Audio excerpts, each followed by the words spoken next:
Halo pemirsa, kami kembali hadir di tengah-tengah aktivitas Anda. Bersama saya Zuli akan mengulas berita terhangat selama sepekan terakhir.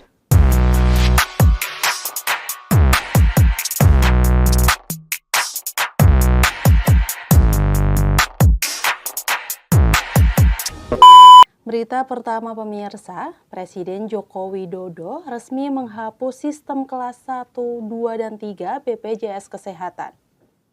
Pemerintah akan menerapkan sistem kelas rawat inap standar atau KRIS sebagai penggantinya. Keputusan itu ditetapkan melalui Peraturan Presiden Nomor 59 Tahun 2024 tentang Jaminan Kesehatan pada 8 Mei 2024. Jokowi memerintahkan setiap rumah sakit yang bekerja sama dengan BPJS wajib memberlakukan sistem KRIS paling lambat pada 30 Juni 2025. Dengan pemberlakuan KRIS ini, maka iuran untuk BPJS juga akan berubah. Namun, untuk nominal iuran baru BPJS Kesehatan akan diputuskan pada 1 Juli 2025 mendatang. Yang artinya iuran BPJS Kesehatan saat ini masih sama seperti sebelumnya, yakni sesuai kelas yang sudah dipilih.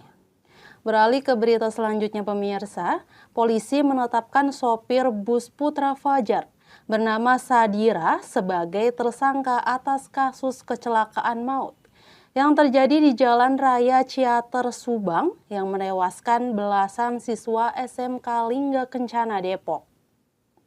Penetapan tersangka ini dilakukan setelah polisi mengumpulkan sejumlah bukti.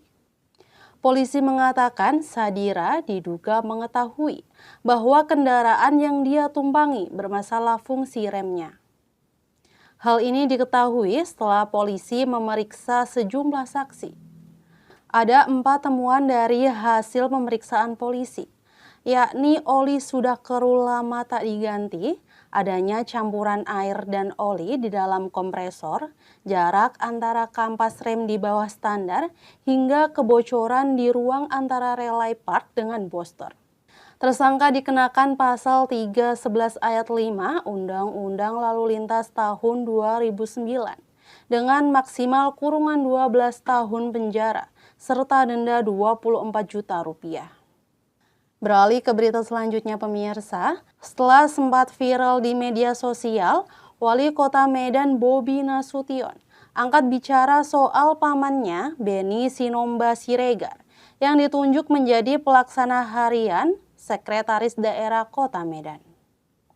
Bobi mengatakan penunjukan Beni sebelumnya dilakukan secara mendadak sebab pihaknya baru mengetahui bahwa sekda sebelumnya, Wirya Al-Rahman, ditunjuk sebagai PJ Bupati Deli Serdang.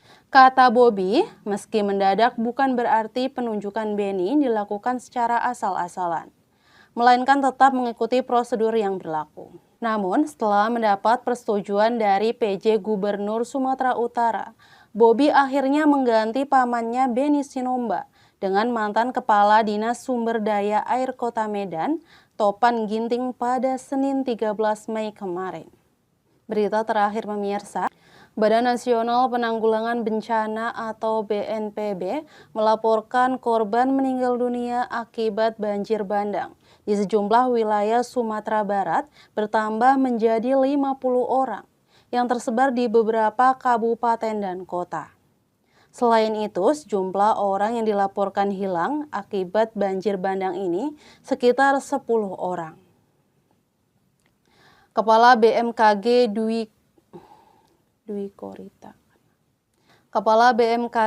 Korita Karnawati menjelaskan penyebab terjadinya banjir bandang di kawasan kaki Gunung Marapi, Sumatera Barat adalah karena intensitas hujan sedang hingga lebat yang cukup lama.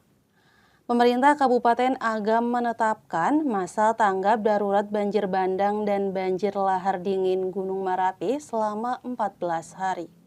Banjir bandang ini menyebabkan kerusakan parah di beberapa wilayah, salah satunya putusnya jalan provinsi penghubung Kota Padang dan Kota Bukit Tinggi, serta longsor di Lembah Anai. BNPB mengimbau masyarakat sekitar bantaran sungai yang berhulu ke Gunung Merapi agar selalu waspada akan potensi resiko bahaya susulan. Demikian rangkuman berita terhangat selama sepekan terakhir. Jangan lupa untuk like dan subscribe Kacamata Channel untuk informasi update lainnya. Terima kasih atas perhatian dan sampai jumpa.